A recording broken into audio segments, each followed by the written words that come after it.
Good morning, friends. It is week, I think, 4 of the Substack series. Y'all are gonna have my coffee with me, and we're gonna walk through some things. I don't even have a list. On my list is to do this video, but I want to walk through what has happened in the last week, where we're at with things. I had my feasibility meeting with the city, and we have some new things on a few other projects.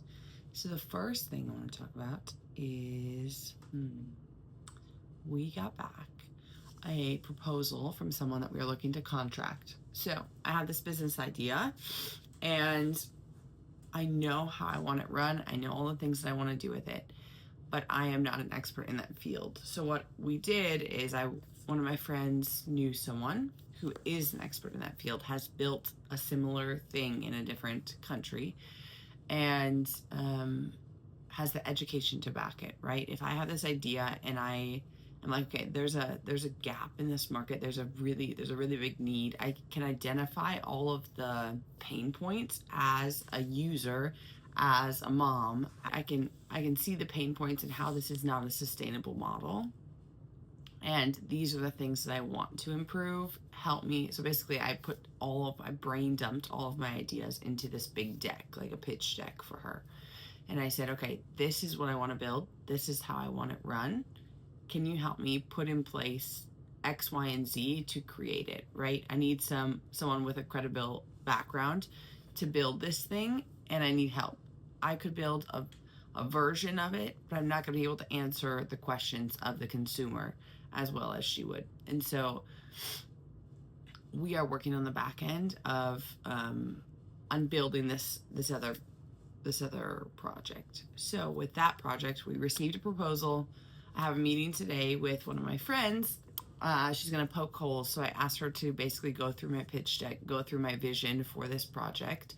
And I want her to poke holes, ask questions, be like, okay, this is dumb. This is not going to work. There's a reason that other businesses don't do this. And we're just going to have a discussion on basically what's wrong and what's right with my idea. So I'm really, really excited for that conversation. Plus, she's one of my best friends, so that will be so fun. So I have that today. So that's on one of our projects.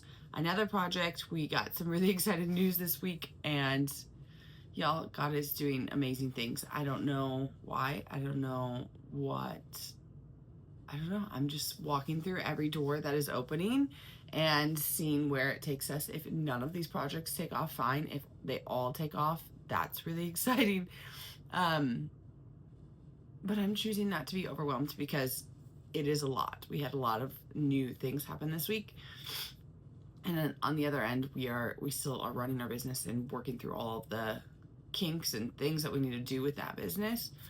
So it is a lot on our plate, a lot of moving parts, but God's got it, and I'm not worried about any single part of it.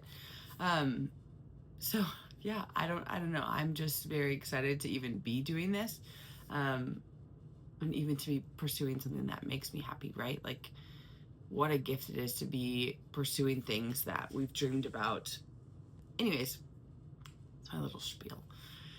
So we had the proposal come in for one. The other one, we got some updates on the financing for it. So we are pursuing on purchasing another piece of property, and going full steam ahead with that. But that means we have to have the pro formas for the business that we would put in there, because we still probably will have an ask of looking for investors for that very small amount, but we would potentially be looking for some investors to come in, like a 1 to 2 year small investment, with some pretty good returns.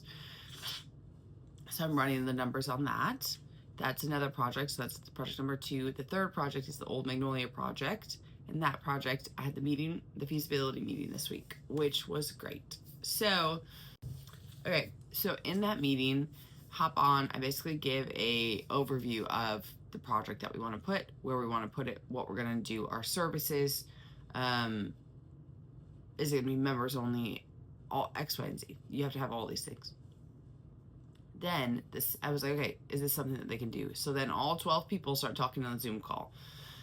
Basically, the city is not sure of the steps of approving a project like this. And so we don't know. They said, okay, we need to give you this form to fill out, and that would be the next step. And this was a 25-minute call of going back and forth. We don't know drainage things. We don't know parking requirements for that area. Not for that area. We don't know parking requirements for that use because we don't know what use it is yet. Once we can determine the use, then we can go from there. So they are creating a new form for me to fill out, for them to investigate and figure out the use of the space and what's allowed in that area. So that's the first step. And the next step is I have to pull it up exactly. Basically, for occupancy, we just need to look through like how many people we would have at one time. What does our capacity look like? Are we gonna have 100 kids there? Or are we gonna have 15 kids there? Are we gonna have 200 moms, or is it gonna be 20 moms? Because then it deals with the drainage and the septic and all of those things. Okay, so that is basically where we landed. They are creating a form to send to me. I had to send them our layout. So I had to have our layout of the spaces that we're gonna do so they can work on the occupancy on the back end. I did get a response from the city already, just requesting that form. And she said, we have to construct the form. So basically the city does not have a form like this. And they too are building the systems to accommodate all of the growth that they're seeing in this area because the systems aren't there yet. That's where we're at with that business. We have a lot of exciting things happening before Christmas, and it's just the busiest season, which is so fun. And all very exciting things, but this week's video is going to be a little bit shorter because I have a lot of work I have to get done today. And I love doing these series. So I will take you along as we get further and further down this road of things that we're building, things that we're doing. We just have a lot of different irons in the fire.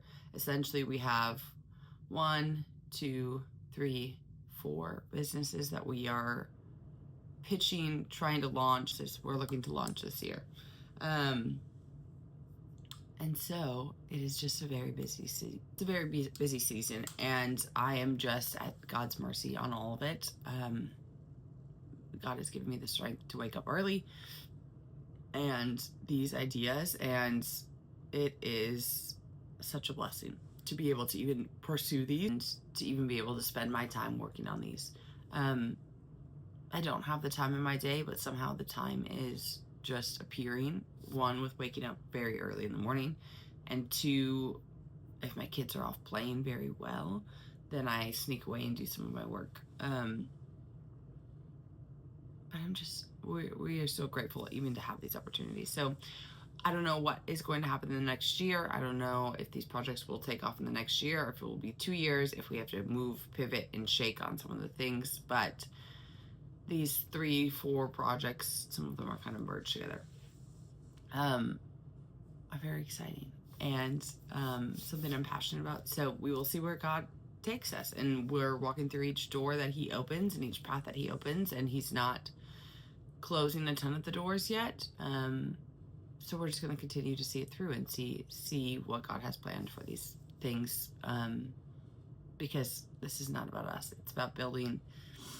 These projects are all about building a community here in Magnolia, building a place families can come. It can be a refuge for them. It can be a different way of life. This is not my plan. This is totally God's plan. He is the one that has given me these visions of these ideas and needs in the community, and I don't know why, but my head does not stop creating things, and I am just putting pen to paper and figuring it out. I am working diligently to try to bring these to this community, and who knows, we could do all of this work and we could get hit a closed door and have to shift. But I always think of when doors close, or like our project in Old Magnolia that we've been working on for over 3 years. There's a reason the door has closed. So if he's closing this door on this little thing, it could be this huge thing in the other side, right? Like if he's closing the door on this space that we want to rent, maybe he has a building that we are going to buy and put it in and it's 5 times bigger, or this tiny little bit, who knows what it is. But all I do know is that we are called to continue to pursue the things that God has laid on our hearts, and follow the doors that he's opening, and be wise.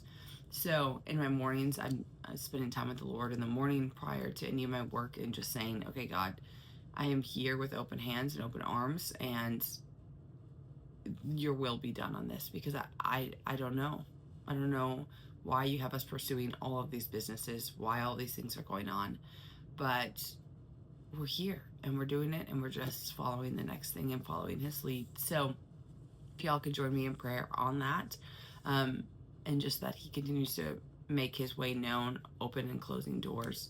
But so far he has opened quite a few doors, and I'm very excited to see where they lead. So I hope y'all have a great week. It is the week before Christmas. Next week we're not going to do a series just because it will be right before Christmas and I want to spend time with the kiddos. But I thank you guys for watching. Thanks for being here on my Substack.